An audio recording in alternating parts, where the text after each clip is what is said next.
받으사 십자가에 못 박혀 죽으시고 장사한 지 사흘 만에 죽은 자 가운데서 다시 살아나시며 하늘에 오르사 전능하신 하나님 우편 앉아 계시다가 저리로서 산자와 죽은 자를 심판하러 오시리라.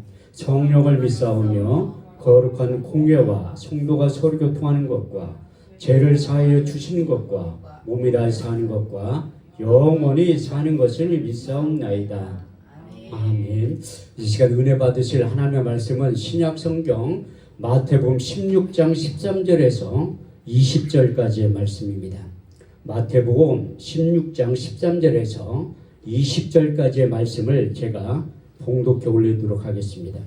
예수께서 빌립보 가이사라 지방에 이르러 제자들에게 물어 이르시되 사람들이 인자를 누구라 하느냐 이르되 더러는 세례요한 더러는 엘리야 어떤 이는 예레미야나 선지자 중에 하나이다. 이르세 너희는 나를 누구라 하느냐 시몬 베드로가 대답하여 이르되 주는 그리스도시요 살아계신 하나님의 아들이시나이다.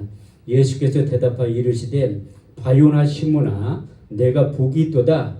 이를 내게 알게 하니는 혈육이 아니요 하늘에 계신 네 아버지시니라. 또 내가 내게 이르노니 너는 베드로라. 내가 이 반석 위에 내 교회를 세우리니 음배의 권세가 이기지 못하니라. 내가 천국 열쇠를 내게 주르니 내가 땅에서 무엇이든지 매면 하늘에서도 매일 것이요 내가 땅에서 무엇이든지 풀면 하늘에서도 풀리리라 하시고 이에 제자들에게 경고하사 자기가 그리스도인 것을 아무에게도 이르지 말라 하시니라. 아멘. 기도하겠습니다. 무엇을 말할까 염려치 말라. 그때 무슨 말할 것을 주시리니 말하는 너희가 아니라 너희 속에서 말씀하시는 자 곧 너희 아버지의 성령이시라. 부족한 종을 세우시고 하나님의 말씀을 증언하게 하심을 감사를 드립니다. 하나님의 말씀을 증언할 때 성령으로 말하게 하시고 오직 진실만을 말하게 하여 주옵소서. 우리가 하나님의 말씀을 받을 때에 사람의 말로 받지 말게 하시고 오직 살아계신 하나님의 언약의 말씀으로 받아서 내 마음에 신비에 새기게 하여 주옵소서. 선포되는 말씀에 굴복당하게 하시고 선포되는 말씀이 내 삶을 주관케 하시고 이끌고 나가게 하여 주옵소서. 이 시간 주의 성령이 강하게 역사하시고 운행하시고 기름 부어주시고 일하시는 절정의 시간이 되게 하여 주옵소서. 땅의 시간과 하늘의 시간이 공존하게 하시고 땅의 사건과 반드시 하늘의 사건이 동시에 일어나게 하여 주옵소서. 이 세상과 하나님 나라를 앞당겨서 이 세상과 하나님 나라를 동시에 살아갈 수 있도록 축복하시고 역사하여 주옵소서. 우리의 예약을 받아 주옵소서. 예수님의 이름으로 기도합니다. 아멘. 할렐루야. 반갑습니다. 우리 서로 다 같이 인사하겠습니다. 주님이 자리에 계십니다. 주님이 자리에 계십니다. 다시 한번 하겠습니다. 오늘 좋은 일이 일어납니다. 좋은 일이 일어납니다. 우리 주님은 지금도 예배자를 찾고 계세요. 사마리아 여인에 찾아가서 예배 민주화를 시키면서 아주 이런 유명한 말씀을 하셨는데 요한복음 4장 23절에서 24절 말씀을 보면 하나님께 참으로 예배하는 자들은 신령과 진정으로 예배할 때가 오나니 지금이 곧 그때라. 아버지께서는 자기에게 예배하는 자들을 찾으십니다. 하나님의 영이시니 예배하는 자가 신령과 진정으로 예배를 드려야 한다고 말씀하셨고 매일매일 예배에 집중했던 사도 바울은 예배의 중요성에 대해서 다시 한번 로마서 12장 1절에 2절 말씀을 통해서 강조하고 있는데 그러므로 형제들아 내가 하나님의 모든 자비하심으로 너희를 권하노니 너희 몸을 하나님 기뻐하시는 거룩한 산 제사로 드려라. 이는 너희 드릴 영적 예비니라. 너희는 이 세대를 본받지 말고 오직 마음을 새롭게 함으로 변화를 받아 하나님의 선하시고 기뻐하시고 온전하신 뜻이 어디에 있는지 밝게 깨달아 알 수 있는 신앙의 안목이 예배를 통해서 활짝 열어지게 된다고 말씀하고 있습니다. 우리 주님께 더 나아가 두세 사람이 내 이름으로 모인 곳에 나도 그들 중에 함께 있겠다고 마태복음 18장 20절을 통해서 약속하셨고 우리 주님께 예배자들을 찾으시고 예배자들 범죄 안에 들어오시면 이런 현상이 나타난다고 말씀하셨어요. 마태복음 11장 28절에 29절 말씀을 보면 수고하고 무거운 짐진 자들아 다 내게로 오라. 내가 너희를 편히 쉬게 하리라. 나는 마음이 온유하고 겸손하니 나의 멍에를 메고 내게 배우라. 그리하면 너희 마음의 힘을 얻으리니 내 멍에는 작고 내 짐은 가볍게 된다고 하신 마태복음 11장 28절에 29절 말씀이 이루어져서 우리가 사방으로 우겨싸움을 쌓아도 쌓이지 아니하고 답답한 일을 당하여 낙심하지 아니하고 핍박을 받아도 버림받지 아니하고 꺾어뜨림을 당하여도 망하지 않고 더 나아가 예배 가운데 이 세상과 하나님 나라를 앞당겨서 이 세상과 하나님 나라를 동시에 살아갈 때 바울이 이렇게 살았다고 고백하고 간증했던 고린도서 6장 9절에 10절까지의 말씀이 저와 여러분들의 삶 가운데도 그대로 나타나게 될 줄 믿습니다. 무명한 자 같으나 유명한 자요. 죽은 자 같으나 우리가 살고 징계를 받은 자 같으나 우리가 죽임을 당하지 아니하고 근심하는 자 같으나 항상 기뻐하고 가난한 자 같으나 많은 사람들을 부유케 하고 아무것도 없는 자 같으나 모든 것을 소유한 자로 만들어 주실 줄 믿습니다.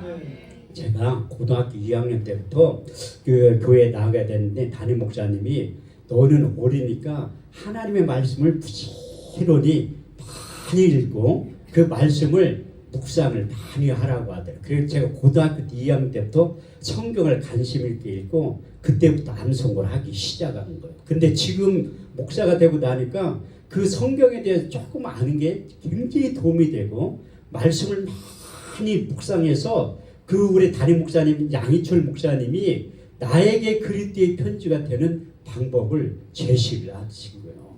너희는 우리로 말미암아 나타난 그리스도의 편지니 이는 먹으로 쓴 것이 아니요 살아계신 하나님의 영으로 한 것이며 또 돌비에 새긴 것이 아니라 육의 신비에 새겨지게 됐던 바울이 자기가 그리스도의 편지가 되었다고 고백했던 것처럼 저도 한 사람의 담임 목사님 만난 다음 이후에 말씀을 가까이 하고 성경 말씀을 암송을 부지런히 하니까 오늘날 하나님이 저를 나름대로 쓰시는 원동력이 되더라고요. 그래서 제가 고등학교 때부터 성경을 많이 읽다 보니까 다 예수님에 대해서 기록되어 있더라고요.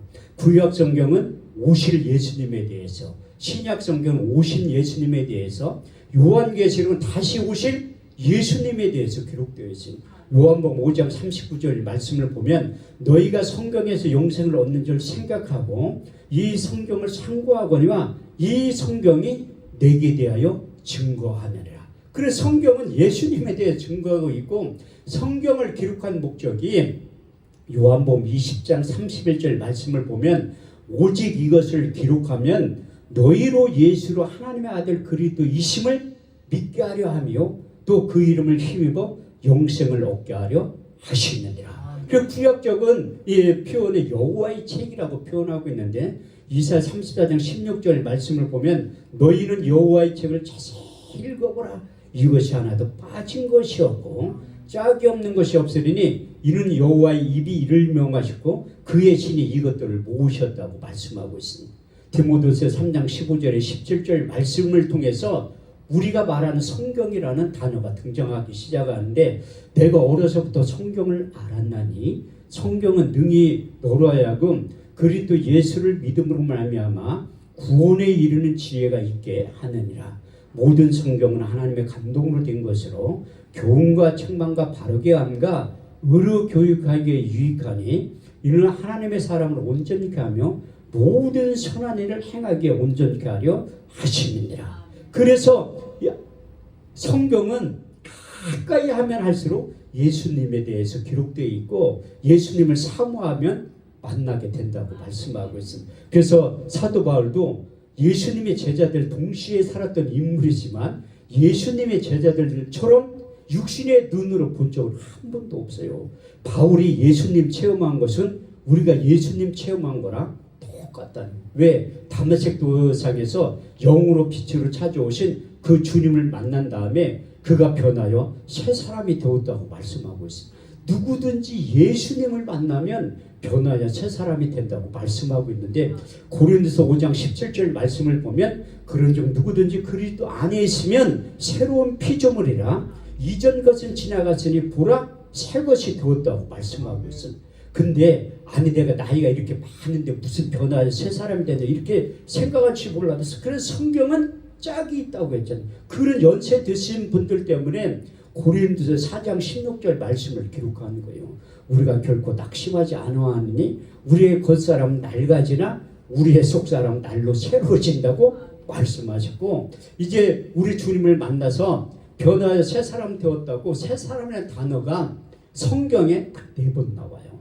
구약에 한 번, 신약에 한 번, 이제 3번 나오는데 그 구약에는 사무엘상 10장 6절 말씀을 보면 내게는 여호와의 영이 크게 임하리니 너도 그들과 함께 예언을 하고 변하여 새 사람이 되리라. 신약에 새 사람이라는 단어가 3번 등장하는데 누가 기록했냐면 사도 바울이 기록했다는. 왜? 그가 예수님을 만나서 변화해 새 사람이 되었기 때문에 새 사람이라는 단어를 기록하는 거예요. 첫 번째 기록하는 것이 골로새서 3장 10절 말씀을 보면 새 사람을 입었으니 자기를 창조하신 자의 형상을 쫓아 지식에까지 새롭게 입는 자가 되었다고 말씀하고 있고, 에베소 2장 15절 말씀에 원수된 것 곧 계명에 속한 의문의 율법을 자기 육체로 폐하셨으니 이는 이 둘로 자기 안에서 새 사람을 지어 화평하게 하시고, 세 번째 에베소 4장 21절 24절 말씀을 보면 진리가 예수 안에 있는 것 같이 과연 그에게서 듣고 그에게 가르침을 받았을진데 너희는 유혹의 욕심을 따라 썩어져는 구습을 쫓는 옛사람을 벗어버리고 의와 진리와 거룩함으로 지으심을 입은 새 사람을 입으라고 말씀하고 있습니다. 사도 바울이 노력해서 새 사람 되려고 했는데 안 된다는 거야. 그래서 새 사람을 입기 위한 방법은 예수 안에 들어가서 동행하면 저절로 내가 새 사람을 입게 된다고 말씀하고 있어요. 그러니까 로마서 1장 1절에 4절 말씀을 통해서 예수님에 대해서 자기는 불렀다고 말씀해요. 그 당시에 사도 바울은 예수님의 제자들처럼 사기의 조건이 안 됐는데 항상 서신서 13권을 쓸 때 첫말에 예수 그리스도의 종 바울로 이렇게 시작을 한다.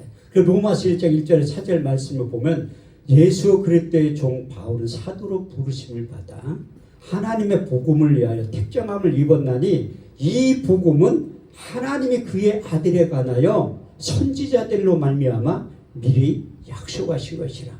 이 아들로 말하면 육신은 다윗의 혈통으로 나셨고 성결의 영혼은 죽은 자 가운데 부활하여 하나님의 아들로 인정되신 바 되셨으니 곧 우리 주 예수 그리스도라고 말씀하고 있습니다. 우리 주님께서도 부활하셔서 이 땅에 40일 동안 계시면서 누가복음 24장 44절 말씀을 통해서 또 이르시되 내가 너희와 함께 있을 때 너에게 말한 바 모세의 글과 선지자의 글과 시편에 나에 대해서 기록된 일들이 이루어져야 한 말이 이것이라고 말씀하고 있습니다. 그래서 구약 성경에는 예수님에 대해서 기록되어 있는 부분이 약 300번이 넘게 기록되어 있습니다. 그 대표적인 이사야 선지자의 입술을 통해서 3번에 걸쳐서 예언의 말씀이 나왔는데 첫 번째 예언의 말씀이 이사야 7장 14절 말씀을 보면 주께서 친히 징조로 너에게 주실 것이요 보라 처녀가 잉타하여 아들을 낳을 것이요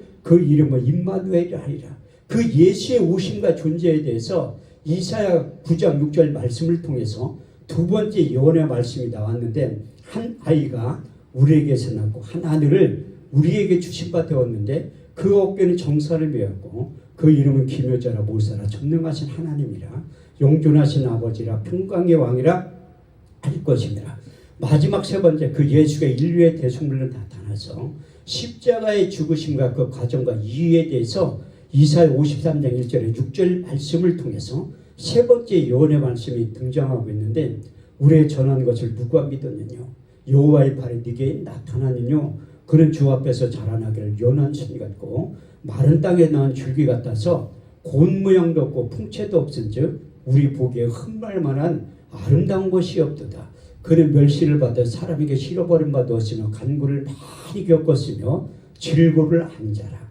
마치 얼굴을 가리고 사람을 바라보지 않음을 받는 자 같아서 멸시를 당하였고 우리도 그를 기이 여기지 아니하였도다. 그는 실로 우리의 질고를 지고 우리의 슬픔을 당하였거늘 우리는 생각하기를 그는 징벌을 받아서 하나님께 맞으며 고난을 당한다 하였노라. 그가 찔림은 우리의 허물을 인하며 그가 상함은 우리의 죄악을 인함이라. 그가 징계를 받음으로 우리가 평을 누리고 그가 채찍에 맞음으로 우리가 나음을 입었도다. 우리는 다 양 같아서 그렇다하여 각기 제 길로 갔거늘 여호와께서 우리 무리의 죄악을 그에게 담당시키셨도다. 이렇게 이사야 선지자의 입술을 통해서 세 번에 걸쳐서 예언의 말씀을 하셨는데, 그래서 성경 전체 31,173절은 하나님의 때에 하나님의 방법으로 반드시 나타난다고 약속하고 있습니다. 시편 89편 34절 말씀에 보면 내 언약을 파하지 아니하고 내 입술에 댄 것도 변치 아니하리라. 여러분들이 잘 알고 있는 민수기 23장 19절 말씀을 보면 여호와는 인생이 아니시니 거짓말을 하지 아니하시고 인자가 아니시니 후회가 없으시도다. 어찌 말씀하신 바 행치 아니하시고 하신 말씀을 실행치 아니하시라. 그래서 때가 차서 700년이 지나서 말씀이 육신에 오실 예수 그리스도에 대해서 천사들이 먼저 와서 또 예언의 말씀을 하신 거예요. 누가 보면 2장 12절에서 14절 말씀을 보면 오늘날 너희를 위하여 다윗의 동네에 구주가 나셨으니 곧 우리 주 예수 그리스도라. 너희는 가서 강보에 쌓여 구유에 넣인 아기를 보리니 이것이 너희에 대한 표적이니라. 후련히 호대한 천사와 천군이 하나님을 찬송하여 가로되 지극히 높은 곳에는 하나님께 영광이요 땅에서는 기뻐하심을 입은 사람들의 평화라고 말씀하고 있습니다. 그래서 이 천사대로 아직 예언했을 때 나타날 때 마태복음 1장 18절에서 17절 말씀을 통해서 23절 말씀을 통해서 예수 그리스도의 나심은 이러하니라. 그 모친 마리아가 요셉과 청혼하고 동거하기 전에 성령으로 잉태된 것이 나타났더니 그 남편 요셉은 의로운 사람이라. 저를 드러내지 않고 가만히 끊고자 생각할 때에 주의 사자가 현몽하여 가로되 다윗의 자손 요셉아 내 아내 데려오기를 무서워 말라. 그의 잉태된 것은 성령으로 된 것이라. 아들을 낳으니 그 이름을 예수라 하라. 이는 자기 백성을 저희 죄에서 구원할 자이심이라. 이 모든 일이 된 것은 선지자로 하신 말씀을 오늘과 같이 이루려 하심이니라. 볼지어다 처녀가 잉태하여 아들을 낳을 것이요 그 이름을 임마누엘이라 하리라 하셨으니 이를 번역한즉 하나님이 우리와 함께 하셨느니라. 예수 자기 백성을 저희 죄에서 구원할 그분이 우리에게 예수 그리스도의 이름을 주시고 그 이름을 믿기만 하면 영접하기만 하면 하나님의 자녀가 되는 권세를 우리에게 주셨다고 말씀하고 있습니다. 요한복음 1장 12절에서 13절 말씀을 보면 영접하는 자 곧 그 이름을 믿는 자들에게는 하나님의 자녀가 되는 권세를 주셨으니 이는 혈통으로나 육적으로나 사람의 뜻으로 난 것이 아니요 하나님께로부터 다시 태어나게 된다고 말씀하셨고 사도행전 4장 12절 말씀에 보면 다른 데서는 구원을 얻을 수 없나니 천하 인간에게 구원을 얻을 만한 이름을 우리에게 주신 일이 없다고 말씀하셨고 사도 바울은 예수 그리스도의 비밀을 깨달은 다음에 골로새서 2장 2절에 3절 말씀을 통해서 하나님의 비밀인 예수 그리스도 그 안에는 지혜와 지식과 총명과 모든 감추어진 보화가 담겨져 있다고 말씀하고 있습니다. 그래서 우리가 예수 그리스도의 이름을 통해서 다 하나님의 자녀가 되었다는 게, 그래서 제가 목회를 하기 전에 우리 주님에 대해서 이론과 지식으로 이만큼 하는데 실제로 내가 주님을 만난 적이 없잖아요.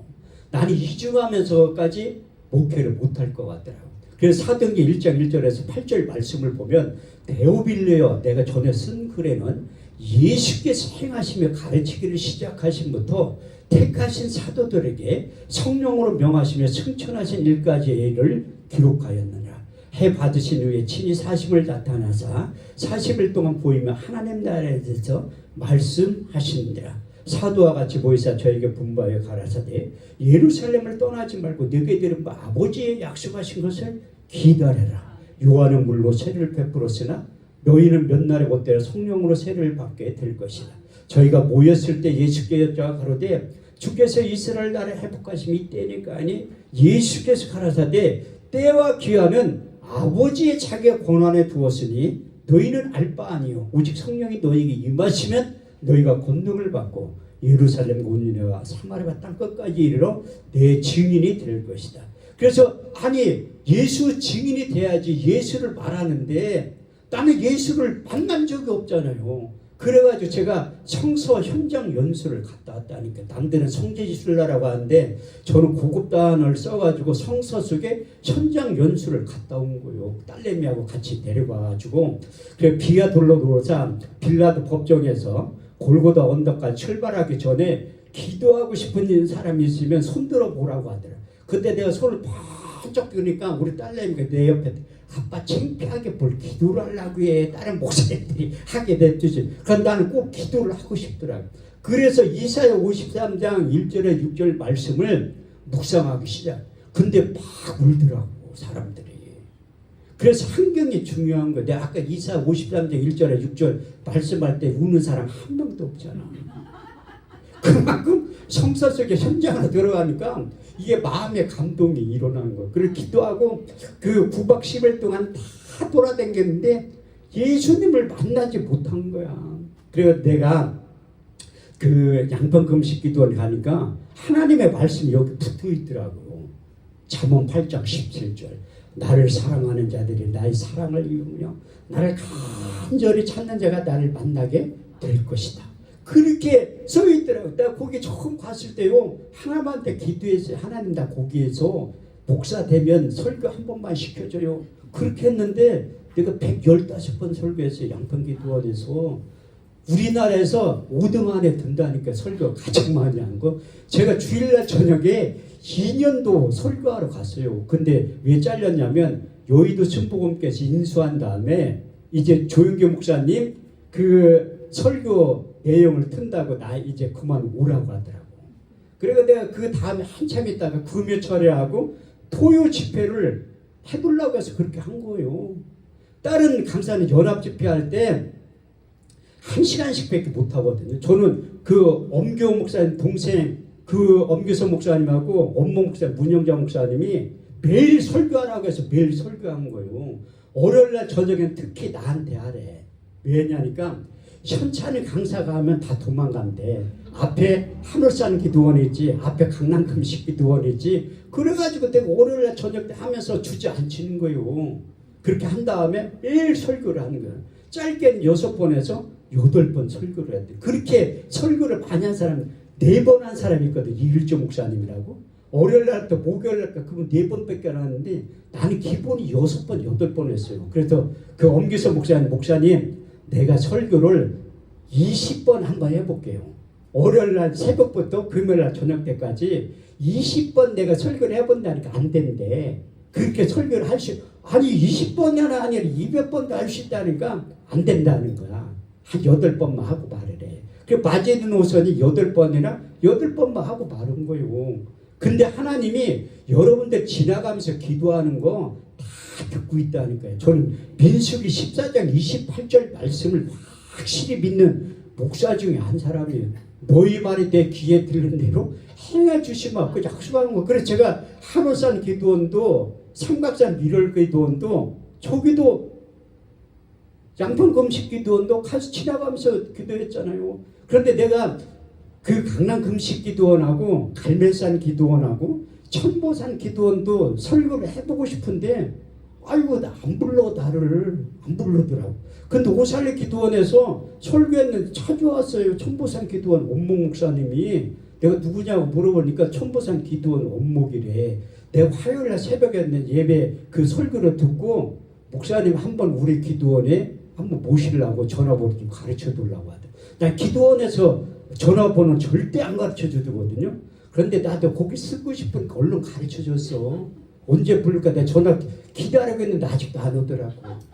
왜냐하면 목사는 특히 봉사를 다는 데는 그 설교하고 싶은 데가 있어요. 내가 강남금식기도원도 설교하고 싶어서 개인적으로 김성환 목사님 교회에서 제가 결혼식 했거든요.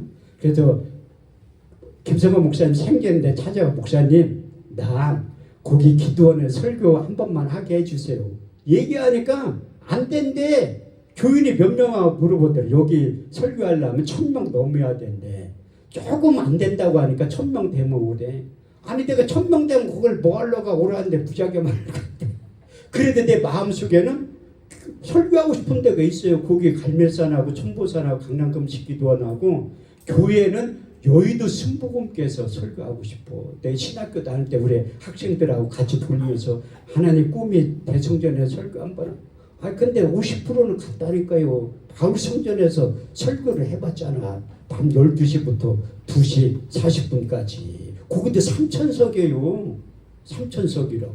근데 나는 믿음이 있어. 내 성전에 이영원 목사님이 나를 안 부른다 할지라도 3대 후임자가 오시면 나를 부를 것 같아. 그렇게 기도하는 거예요. 믿음으로. 너희 말에 내 귀에 들리는 만큼 하나님이 응답해 주신다고 했으니까 믿음으로 하는 거는. 그런데 나도 내 나름대로 김칫국을 많이 마셔. 그게 성경이 말하는 꿈과 비전이에요. 세상 말로는 김칫국이라고 할지 몰라도 저는 꿈과 비전이라고 생각하는. 그렇게 기도하면 하나님이 오래 듣고 있다가 때가 되면 세운다니까요. 그래서 내가 예수님을 못 만나고 와가지고 그 기도처를 찾은 거야. 그 말씀 붙잡고 기도하려고 하니까 마땅한 데가 없더라고요. 그런데 우리 이 2층에 사는 권사님이 기도를 많이 하시는 분인데 내가 그 얘기를 하니까 이 분당에서 율동공원 지나서 태적곡에 나오면 오른쪽에 있어요. 지금도 힘들고 어려울 때는 나라 민족을 위해서 구국재단을 첨성대처럼 만들어놨어. 한 20명 들어가서 나라 민족을 위해서 기도하는데 거기를 소개시켜 주더라. 내가 거기 딱 가니까 한 20명에 있는 사람들이 자유롭게 기도하고 있는데 하나님이 나 목사 만들려고 2달 만에 다 정리를 했어요. 아무도 안 오더라. 내가 오지 말라고도 안 했는데 내가 거기 매일 출근한 거야. 집사람이 실업자가 맨날 어디 가니? 당신 할 거 없다고. 그래서 어느 날은 내가 기도하고 있는데 누가 쑥 들어와 보니까 집사람이야. 나 몰래 따라왔대. 여기서 뭐하냐 깜깜한데 뭐하냐고 기도하고 성경 보지. 그런데 저도 고집이 있어요. 함식이들이 고집이 무지하게 많어. 아니 성경에 써있잖아. 나를 사랑하는 자를 나의 사랑을 입어봐. 나를 간절히 찾는 자가 나를 만나게 될 것이라.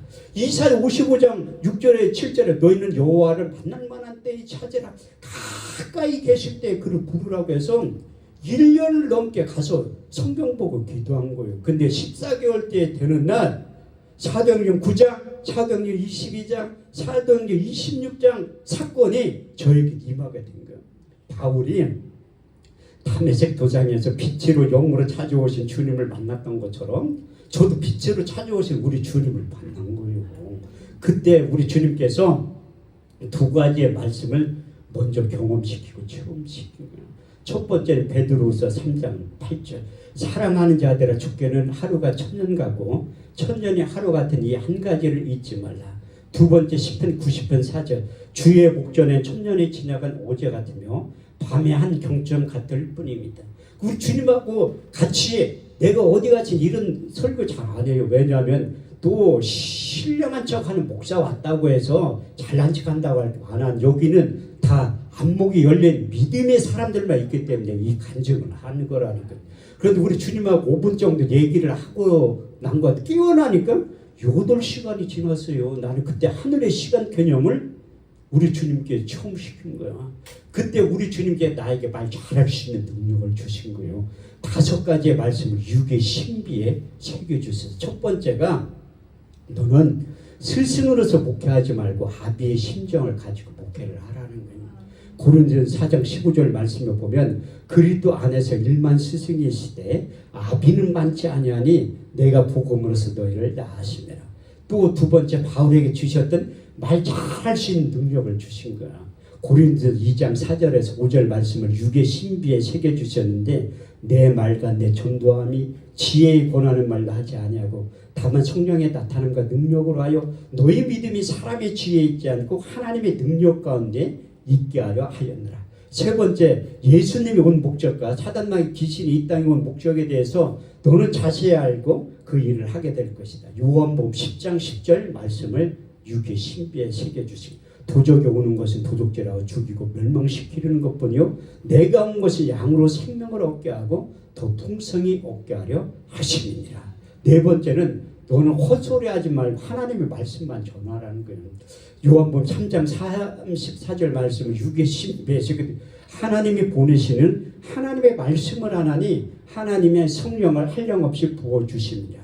마지막 5번째 잠언 30장 6절 말씀을 주신 거예요. 너는 그 말에 도하지 말라. 그가 너를 책망하시겠고 너는 거짓말하는 자가 될까 두려워하느라. 그래 제가 설교하기 직전에요 진실만을 말하게 해두려고 기도하는 거예요. 저도 사역을 오래 하다 보니까 저 자신을 모른다니까. 이만한 사건을 이만하게 뻥 튀길 때도 있어요. 큰 사건을 요만하게 축소해서 그래서 거짓말하지 않게 진실만을 말하게 해두려고 기도하고 설교하면 시작한다니까. 왜? 저도 저 자신을 모르기 때문에. 그래가지고 그렇게 개척을 하기 시작했는데 내가 왜 예루살렘에 갔을 땐 서론을 길게 얘기했냐면 오늘 본문을 말하려고 하는 거예요. 서론이 벌써 30분 지났어. 걱정할 거 하나도 없어요. 1시간 안에 끝날 테니까. 내가 예루살렘에 그 이스라엘 갔을 때 가장 아름다운 지역이 어디냐면 오늘 본문이에요.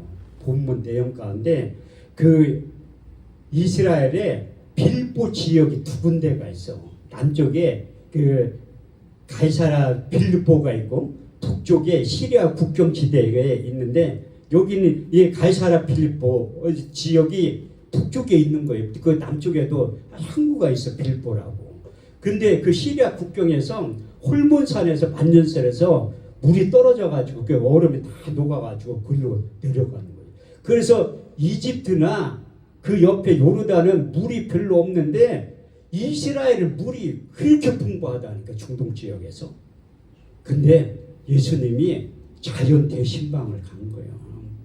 내가 볼 때는 우리나라는 소풍 때 우리 어렸을 때 학교 다닐 소풍 갔는데 자연 대신방을 가서 제자들에게 물어본 거예요. 사람들이 인자를 누구라 하느냐. 이렇게 물어볼 때 더러운 세례요한, 엘리야, 예레미야 선지자들 중에 하나이다. 그 당시에 예수님의 많은 이적과 기적을 행하니까 사람들이 하나님의 아들 예수님이라고 생각하는 게 아니라 선지자 중에 하나라고 생각한 거예요. 그때 우리 주님께 제자들이 물어봤어. 너희는 나를 누구라 하느냐. 이렇게 물어봤을 때 바울이 정확하게 신앙 고백을 했잖아요. 주는 그리스도시요 살아계신 하나님의 아들입니다.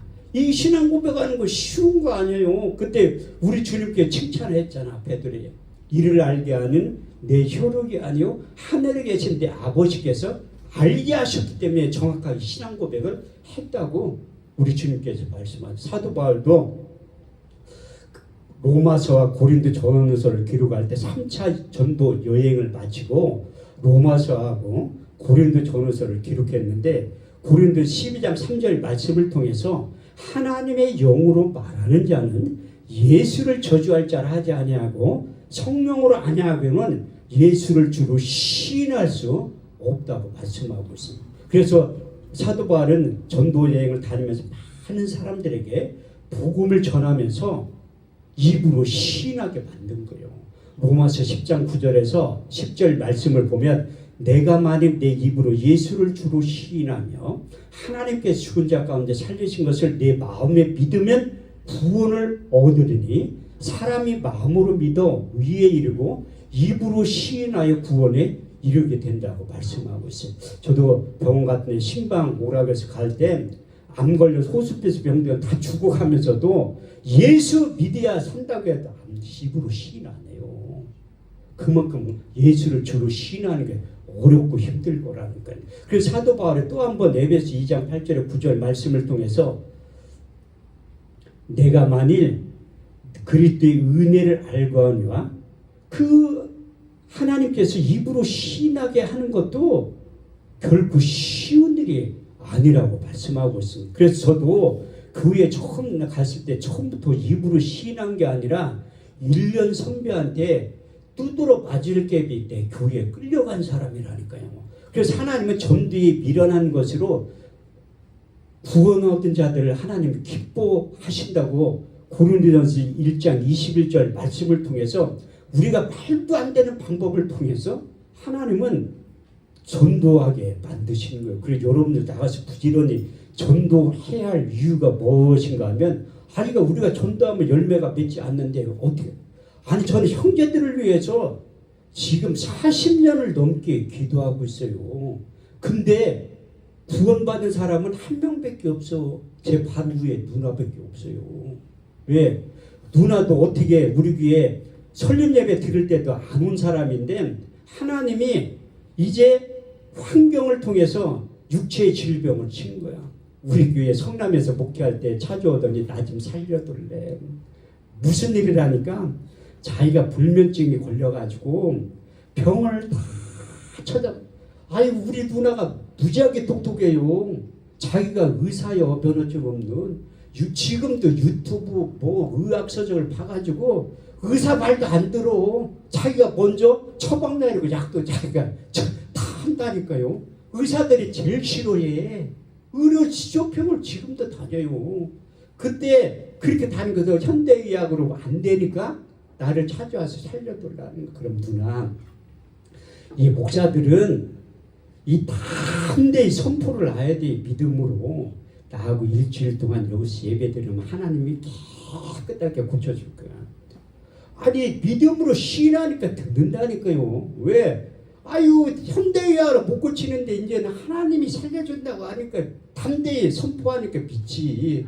그래서 일주일 내내 매일 같이 앉혀놓고 예배드리고 기도하고 예배드리고 기도하고. 그래서 복음서를 잘 읽으라고 하는 거예요. 일주일 동안 다 읽었어 복음서를.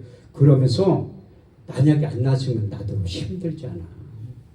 하나님은 사도행전 16장 31절 말씀을 괜히 써놓은 게 아니라니까요. 가족 복음만을 위해서 나를 먼저 부른 거야. 주 예수를 믿으라 그리하면 너와 내 집이 구원을 얻으리라. 우주의 함씨 가문에 가족 복음을 하기 위해서 먼저 나를 부른 거예요. 우리 집안은 저주받은 집안이라 60대면 다 죽어.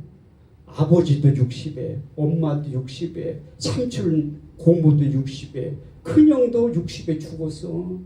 그런데 왜 누나들이 70 다 됐네 살았냐면 내 은혜라니까요. 내가 예수 믿고 목사가 되니까 나를 사랑하고 내 계명을 지키는 자에겐 천대까지 이르러 하나님의 은혜를 베풀어 주셔서 큰 누나가 불교 신자들 70 다 됐는데 내 덕분으로 살고 있다니까. 나도 옛날 같으면 얼마 안 남았어. 60 다 돼서 조만간 죽어야 된다. 그런데 요단강 건너가는 것도 내 마음대로 건너가는 거 아니에요. 오늘날 하는 사람들도 못 건너가. 하나님은 뭐라고 해야지 건너간다니까. 우리 단체 일하는 그 목사님 장모님이 심정지가 15분이 왔어. 그러면 거의 요단강 건너가야 되는데 지금도 살아요. 내 신방 갔을 때 병원에서 울었다니까. 현대의학은 다 이게 장기가 상해가지고 이게 치매라도 뭐가 이렇게 돼야 되는데 나보다 더 건강해.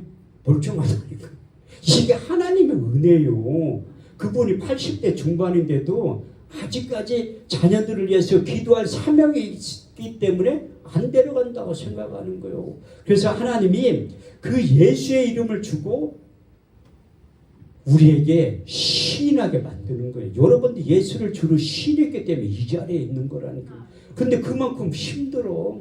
저도 여기 가족복음을 위해서 40년 넘게 기도하는데 내 당대에 안 된다할지라도 우리 딸 시대에 가족복음은 반드시 나타난다고 믿는 목사 중에 한 사람이. 왜? 내 힘과 노력을 안 되잖아. 그렇지만 그들을 위해서 그들의 영혼을 위해서 기도를 하고 있는 거예요. 언제 열매가 맺을지 몰라도 왜? 응답 받을 때까지 하면 돼요. 응답 받을 때까지. 나는 이 말씀을 믿어. 디모데전서 2장 4절만 하나님 모든 사람이 구원을 받으며 진리를 아는 자 이르기를 원하노라. 그래가지고 하나님이 나도 정확하게 신앙 고백을 해서 하나님의 자녀가 됐잖아요. 저는 이제 이 이중 국적자예요. 많은 분들이 미국 시민권 가지고 있으면 엄청나게 금수저를 물고 태어났다고 생각하는데 나는 미국 시민권자는 아니지만 그것보다 수천 배 좋은 시민권을 가지고 있다니까요. 빌립보서 3장 20절 말씀이 이루어졌어요. 우리의 시민권은 땅에 있는 것이 아니라 하늘에 있다는데 하늘나라 주민등록증이 있어요. 왜? 우리나라 대한민국 주민등록증도 있잖아. 나 하늘나라 시민권도 있는 사람이라 그래도 이주국적을 가지고 있어 내 어디 가면 자랑을 많이 한다는 게 안 믿는 사람들한테 이주국적 가라면 어디 시민권을 가지고 있네 미국 시 나는 그거보다 이것도 이 단어를요 이게 지혜롭게 목사들은 착각하게 만들 수 있는 지혜가 있어야 돼. 그런 다음에 우리 주님께서 정확하게 신앙 고백하는 베드로에게 천국 열쇠를 줬어. 전 천국 열쇠 많은 학자들이 여러 가지 견해가 있지만 나는 그거 기도하면 받을 수 있는 키라고 만능 키라고 생각을 하는 거예요. 왜? 제가 상당히 부잣집 아들이에요. 그렇게 보이잖아. 내가 고생했다고 하면 아무도 안 믿어. 제 나름대로 고생 많이 했다니까요. 교회 개척하고 나서. 그런데 지금도 내가 고생했다고 하면 아무도 안 믿어. 지금도 내가 부잣집 아들이라고 상당히 자랑을 많이 하는 이유가 무엇인가 하면 진짜 부자예요. 우리 아버지가. 육신적인 아버지는 항아리 장사했던 분이고 진짜 아버지는 주우했는데 아이 돈이 얼마만이면 써있잖아. 은도 내 것이요 금도 내 것이라 나 여호와의 말이라. 제가 목요일날 저녁에 그 재정의 기름 부음에 대해서 설교를 하려고 하는 거예요. 그렇게 하면 또 내일 오전 안 나와. 바꿔서 할 수도 있다니까요. 그래서 하나님은 빠지면 안 돼. 다 나와. 내가 교회 개척하기 전에 하나님 앞에 내 전 재산을 다 드리고 싶더라고. 뭐 하나님 앞에 한 게 있어야지. 아무것도 한 게 없는데 전 재산을 다 드리고 싶은 마음이 들더라고. 그래서 집사람한테 돈 좀 달라고 하니까 돈이 어디 있니? 돈 갖다 준 지가 2년이. 그래서 모 교회에 부흥에 참석하는데 집사람한테 돈 좀 달라니까 없대. 그럼 내가 결혼할 때 폐물 사준 거 있지? 모란장 가서 팔아가지고 와. 자기 돈 조금 줄 알고 얼른 가서 팔아가지고 온 거요. 94만 원이야. 94만 원. 나 잊어먹지도 않아. 집사람은 한 20만 원 줄 줄 알았는데 나는 하나님 앞에 전 재산 드리고 싶잖아. 돈이 있었으면 큰일 날 뻔했어. 아파트라도 한 채 있으면 그걸 어떻게 드려. 믿음도 없는데. 아무것도 없이 94만 원 전재산이니까 나 어디 가서 간증할 때 편하게 하자. 나 그때는 내 전재산이라니까요. 94만 원 다 들었어요. 부흥에 참석해서. 근데 하나님이 나를 너무나 잘 알잖아. 내가 월요일날 응답 받으면 내가 거기 있겠어요. 집에 오지. 하나님이 나를 너무나 잘 아는 거야. 화요일날도 응답이 없어. 수요일날도 응답이 없어. 목요일날 저녁에 응답을 받았다니까. 내가 의심이 상당히 많은 목사라 이게 물질에 대해서 해결이 안 되면 난 목회를 못할 것 같아. 주변에 있는 개척교회 목사님들을 봤잖아. 내 동생 막내 동생도 내가 교회 응답을 받고 나 교회를 개척한다고 내가 찾아갔는데 하나님이 예비해 놓은 거요. 그 막내 동생이 대한성명에 그 보험회사 직원으로 본사에 근무했었는데 어떻게 명예퇴직을 한 거요. 그래 퇴직금 받은 게 있잖아. 내가 찾아갔지. 나 교회 개척해야 되는데 돈 좀 달라고 하니까 형 이번이 마지막이야. 앞으로 이제 돈 달라고 하면 안 된다는 거야. 왜? 이 개척교회 목사들 안 믿는 동생도 더 잘 알아. 얼마나 힘들다는 걸. 형 내가 2천만 원 줄 테니까 앞으로 나한테 돈 달라고 하면 안 돼. 내가 마지막으로 돈 달라고 안 할 테니까 내가 다른 거 하나만 내가 해둘라고 한 거야. 너 그 회사 종료할 때까지 핸드폰 요금 좀 내줘. 그래가지고 종료할 때 다 돼가지고 지난달 저 핸드폰 바꾼 거예요. 아이폰으로. 왜? 종료할 때 다 됐는데 2년 있다 또 바꾸야지.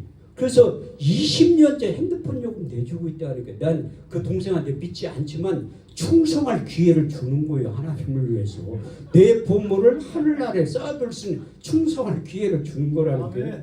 그래서 목요일날 저녁에 그 목사님이 설교할 때 응답을 받은 거 3가지로 전재산 94만 원 하나님한테 다 드리니까 내가 평생 물질에 대해서 자유롭게 목회를 할 수 있는 응답을 받았다는 게 첫 번째가 고린도서 9장 11절 내가 너희에게 신령한 것을 뿌렸은즉 너희 육신의 것을 거둔 것을 가하다 하지 말라고. 그래서 목사의 영적인 능력이 나타나면 헌금 가지고 찾아와요. 나는 여태까지 교회 6개 개척했지만 내가 통장에 교회 재정으로 교회 개척한 적 한 번도 없어. 환자들 와가지고 한 사람 고치면 돈 갖고 와. 내가 제일 헌금 많이 받은 적이 요실금 환자 하나님이 고쳐져가지고 5천만 원 헌금 받은 거예요. 5천만. 내가 지금 임플란트 16개 심었거든요. 그분이 이거 무료로 해준 거에 동생 일어나가지고 신방가서 5시간 설교하고 이거 4천만 원짜리 무료로 해줬는데 좀 때 와서 간증했잖아요.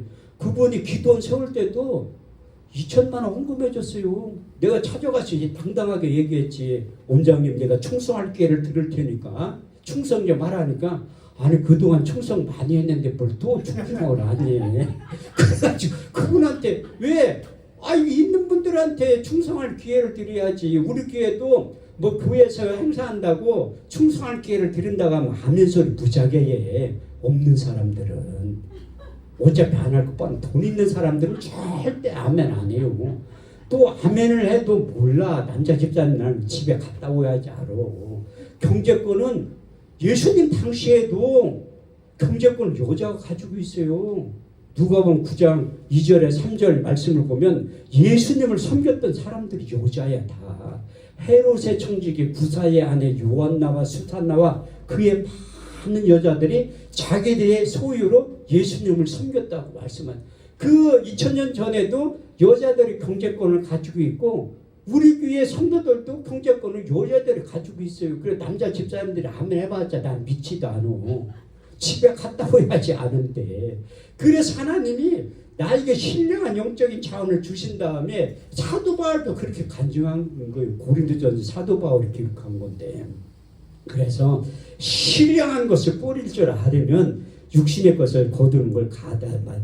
두 번째는 응답 받은 게 뭐냐면 너는 이중직 하지 말고 교회에서 나오는 헌금을 가지고 먹고 살라는 게 고린도 9장 13절 말씀을 보면 성전의 일을 하는 이들은 성전에서 나는 것을 먹으며 제단을 모시는 자는 제단에서 나는 것을 먹으라고 말씀하고 있죠.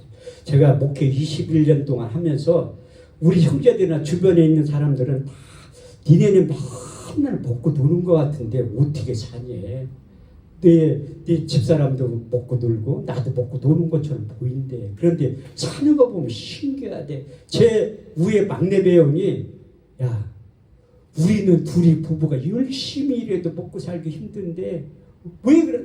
아니 그 사람들은요 이 전대가 구멍이 빵꾸가 확 나서 그런 거예요. 학교에서 1장 6절 말씀을 보면 너희가 많은 것을 뿌릴지라도 수입이 적으며 먹을지라도 배부르지 못하며 마실지라도 흡족하지 못하며 입어도 따뜻하지 못하며 일꾼이 상을 받아도 뚫어진 전대에 있기 때문에 그게 다 줄줄 샌다는 거예요. 그래서 많이 버는 것 같지만 또 없는 거야. 제 주변에 있는 목사님이 이중직을 하는데 나한테 찾아와서 얘기해. 목사님 내가 많이 목회를 하면서 버는 것 같은데 돈이 한 푼도 없다는 거야. 목사님 이제 연세도 있고 하니까 이중직 하지 말고 하나님의 말씀대로 성전에서 나는 걸 먹으라고. 고린도전서 9장 13절 말씀을 제가 증거합니다. 성전의 일을 하는 이들은 성전에서 나는 것을 먹으며 제단을 모시는 자는 제단에서 나는 것을 먹으라고 써 있으니까 헌금 가지고 사시라고. 그런데 그 말씀에 순종한 1년에 12명이 전도가 된 거예요. 그래서 교회 임대를 하고 자기가 돈 안 벌어도 해결이 됐다고 나한테 고맙다고 얘기를 하더래. 그래서 목사들은 있으면 쓰고 없으면 많은 거예요. 내가 왜 어떻게 개척을 하는데 세 번째 응답 주신 말씀 때문에